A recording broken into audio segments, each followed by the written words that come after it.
everybody. Welcome once again to another episode of the Tigers Baseball Podcast. I'm your host, Chris Schulte. This episode recorded on Sunday, August 24th, 2025. It sees our Tigers 10.5 games in first. 10.5 ahead of Kansas City, who they just took a series from 2 out of 3, and 12.5 ahead of the Cleveland Guardians. Interesting times. Also, a game and a half, a game and a half up, or 2.5 games up. I'm sorry, 2.5 games up on the Toronto Blue Jays for the best record in the American League. They trail Milwaukee by like 3 or 4 for the best record in all of baseball, but that's okay. I don't mind that. Let's start with the injury report. Parker Meadows and Matt Vierling both looking good in their recovery. And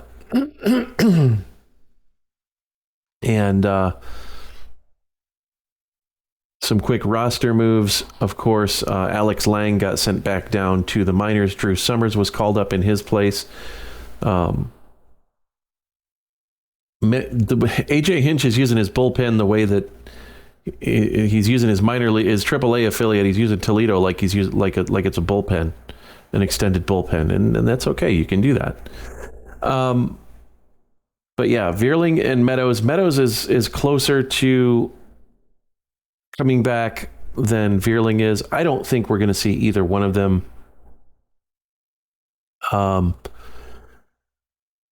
Honestly, I don't think we're going to see Vierling for the rest of the year.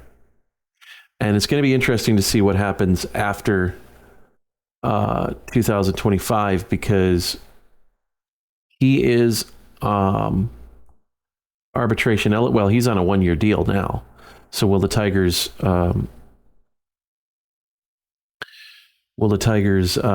tender him an offer in the offseason, or will they just cut ties with him? It depends. Parker Meadows, he may come back in time for the Yankees series. I don't think so. I just don't see him coming back either. This is just taking too long. And, by the time he's in game shape, he's not on a rehab assignment yet. By the time he's in game shape, you're looking at, like I said, right around the Yankees series, and then he's got to come back and get his timing down. And at that point, you're playing games for,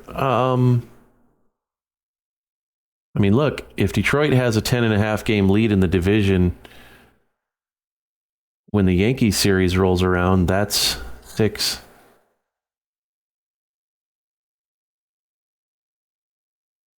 12, 18 games left.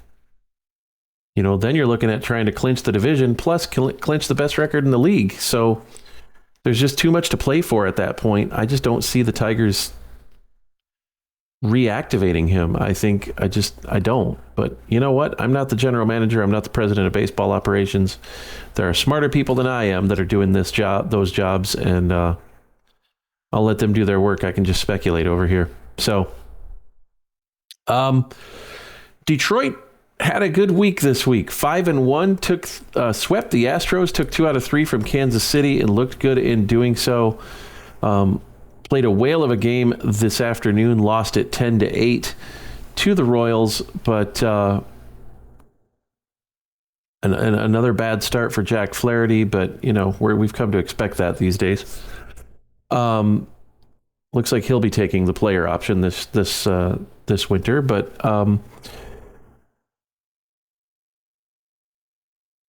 you're going to have a Tigers team with 230 homer bats on it. Riley Green hit his 30th on Friday, and Spencer Torkelson hit his 28th yesterday. So you're going to see two 30 homer hitters in the Tigers lineup And Kerry Carpenter might make it, but I don't know. He's gone a little cold over the last few games. But the thing with Kerry Carpenter is he can get hot in a hurry. So, we'll see. I kind of feel like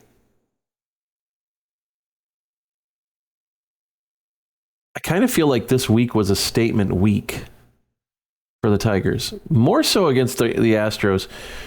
First of all, those last the 3 games against the Astros, the first 3 games of the homestand, we're ending a 13-game in 13-day stretch that started on August 8th at home against the Angels and included the White Sox and the Twins and then the Astros. So my thought is this. You take the Western Division leaders and you hold them to 2 runs in 3 games. And you score 18. You beat them by a combined score of 18-2 over 3 games. That's kind of impressive. And it was also a statement week because Detroit didn't lose any ground to Kansas City when Kansas City came in to play them for 3. Not only that, but they won the season series from Kansas City.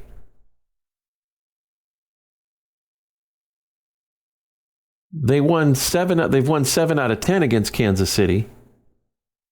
They got 3 more to go on this week, starting this Friday. So we'll see where that ends up at. But really, I'm kind of impressed by what Detroit's did over the last 6 games. I'm kind of impressed. Because they could have split those 6 games. They could have taken 2 out of 3 from Houston and dropped 2 out of 3 to Kansas City, and or vice versa. Let's not forget they dropped 2 out of 3 to Houston in Houston. So to come in and you had a 9.5 game lead on Friday against the Royals. Yeah, it went up to 11.5 yesterday, and then Kansas City won today, so it's 10.5. But you basically let Kansas City know, look, you know what? We're not sticking around. We're not playing around here. You're going to have to do better to beat us, because what you got right now ain't doing it.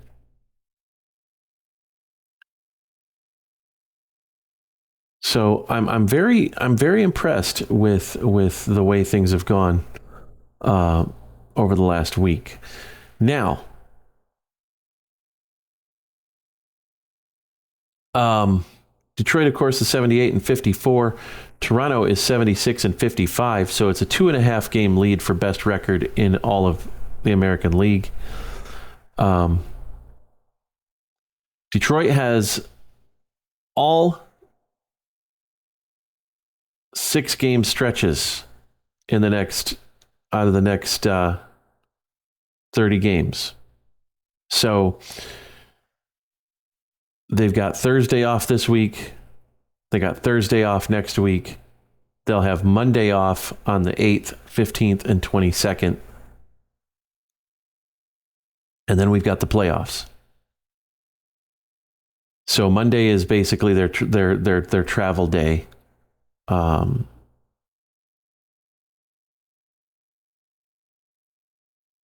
They're traveling to Oakland to Sacramento right now. My guess is that they're probably, let's see, the game ended around 4:30. They probably boarded the plane about 6, so they're probably still in the air on their way to Sacramento. They got 3 against Sacramento. Then they got an off day to travel to Kansas City. They'll travel on Wednesday night to Kansas City, and then they'll get in early Thursday morning and have all day Thursday in Kansas City. Then they come home on Sunday.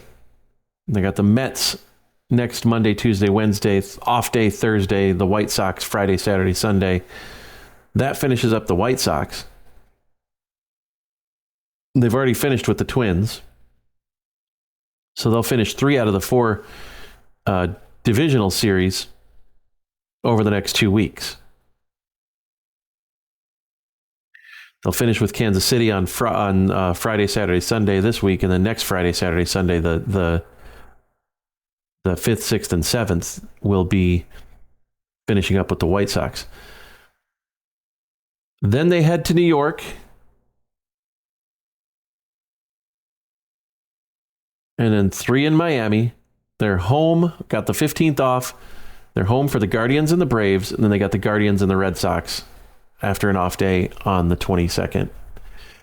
My hope is that they've at least got a 7-game lead over whoever's in second place on the 21st. Because then they can party for having clinched the division. They can party. They can do what they need to do, get it all out of their system. And then they got Monday to recover. And then they can actually get back down to business on Tuesday against the Guardians in Cleveland. Because let's not forget, Cleveland's still fighting for a wild card spot. So is Kansas City. And Detroit, of course, will be at that point fighting for best record in the American League. So there's still a lot to play for at that point. Granted, this is a month down the road. But you can't, you gotta think of scenarios here, because this is just what we do. So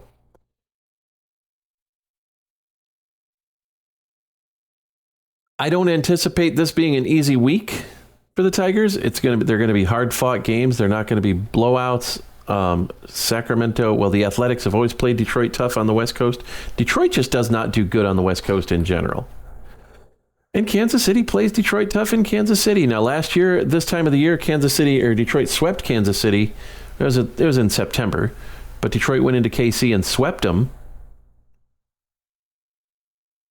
But that doesn't necessarily mean that it's going to happen again this year. And it'll only have been a week since they played them last. So you're going to get Skubal pitching tomorrow night for the Tigers. You'll probably get Morton pitching on Tuesday. Then you got Casey Mize going on Wednesday against the Athletics. Then it's an off day. You probably have Paddock going on Friday, Flaherty going on Saturday, and Skubal going next Sunday. I'm wondering how much the people in ESPN land are thinking, let's make that our national game of the week, because Tarik Skubal on Sunday Night Baseball, or maybe they put it on Hulu as the Hulu game of the week. You never know. That could be the early game on Sunday, which would be kind of intriguing, but it is what it is. I want to thank everybody for listening to the podcast. If you want to get in touch with the show, you can. TigersBaseballPodcast@gmail.com. It's the world's longest email address. I'm proud of that. You can also leave comments on the YouTube channel. I read them all. Like, subscribe, ring the bell so you know when I upload new content. Thanks for listening, everybody. We'll talk to you next week. And as always, go Tigers.